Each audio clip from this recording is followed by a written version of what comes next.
the artist. Yes, I am. Congratulations. It's very, very nice.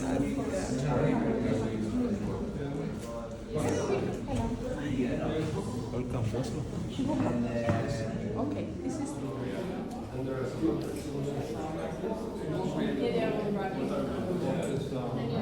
First, I want to say that we are very, very happy from RAM Galleri to be able to host this exhibition here. It's been a wonderful journey, I have to say, because it's obviously, like all exhibition projects, it's something that takes time to plan. We've been planning this for almost 2 years now, from the initial stage. And in that time, a lot of things have happened in everyone's lives, but also in Acaye's life as well. Last year, she represented her country, Uganda, in the Venice Biennale, in a pavilion that was very, very well received by the international art audience, and also received a special mention prize from the jury, which obviously I think it's not a small thing to say, because it's not often that countries and artists that are based in countries that are outside of the sort of Western Europe or North America receive that attention, I think, in the sort of mega projects that are like the Venice Biennale. The thing is also that Acaye's work has a lot of meaning and a lot of connection with her country and her background there, and with the traditions and culture that they have there. So I thought it could be nice if you said a few words about your motivation as an artist and perhaps the work here, the work we're standing here. Thank you all for being here. Why am I nervous? Okay. My work is really about liberation, and liberation specifically because it is not freedom per se, but rather the very intentional choices we make to get out of very constrictive situations. This particular work is called Kakare. Kakare is a lore, which is a Nilotic language from the West Nile region, around the Nile basin, and it means that's it, or that is its place. And Kakare, as you can see, comes from deconstructed coils of basketry. And this was really the beginning of my work into making this work with the women whom I'd been interfacing with for a couple of years. And I kept looking for a way in, and they didn't let me in.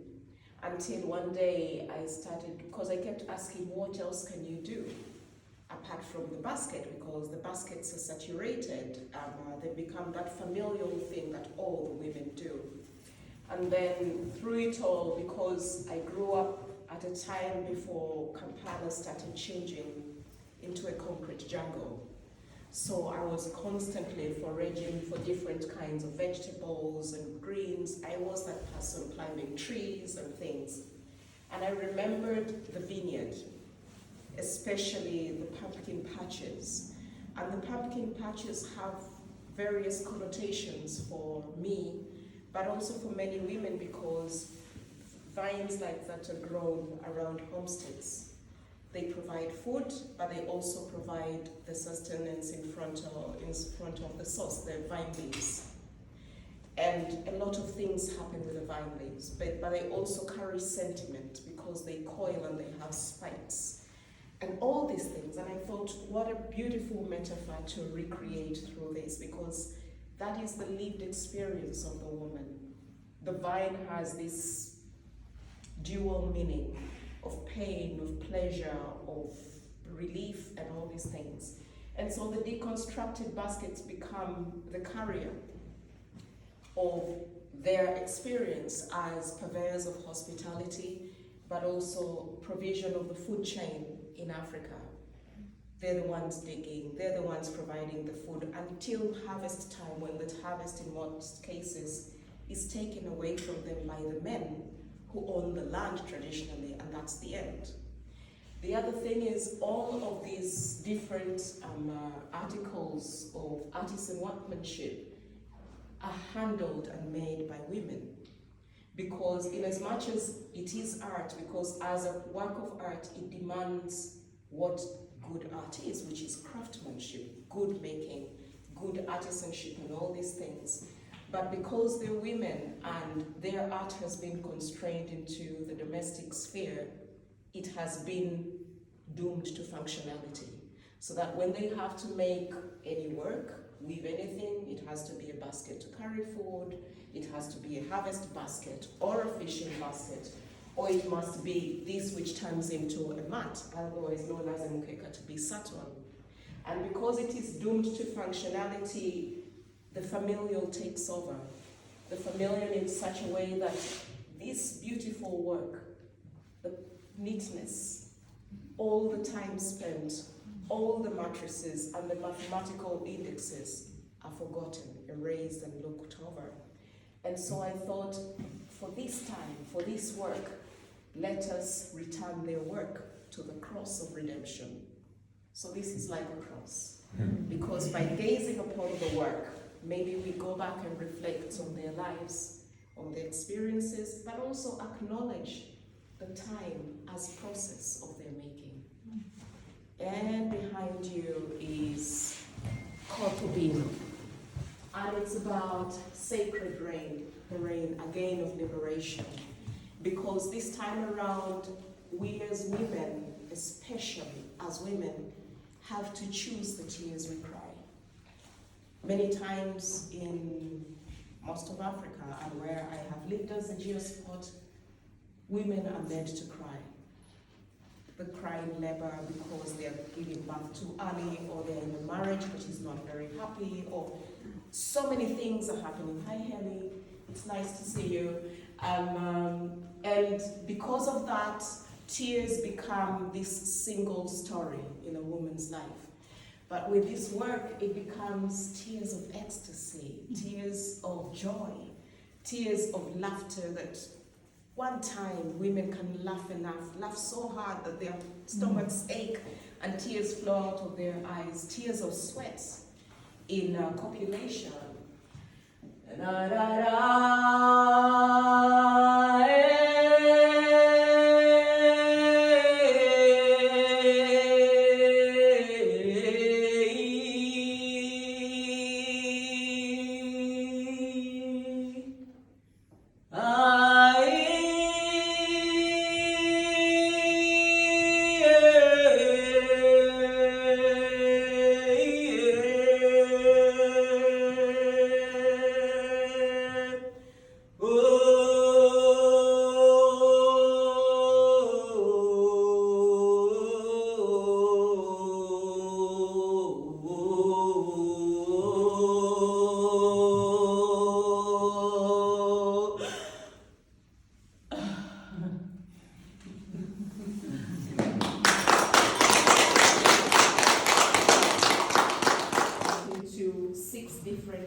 And then woven. To realize this mat, a woman will have to do it for anywhere between 4 to 6 weeks after she has harvested the work.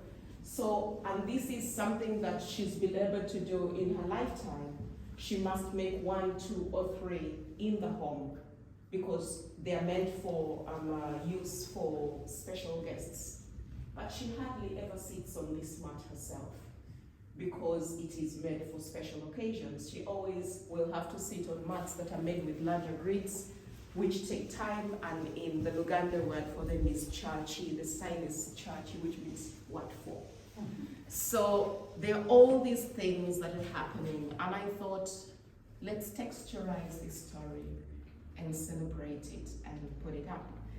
And that work over there, which is Twewadise, meaning in Luganda, which really means we have hung ourselves up, was a response to the COVID lockdown, when a lot of the produce that was realized from farming didn't have where to go in terms of sales.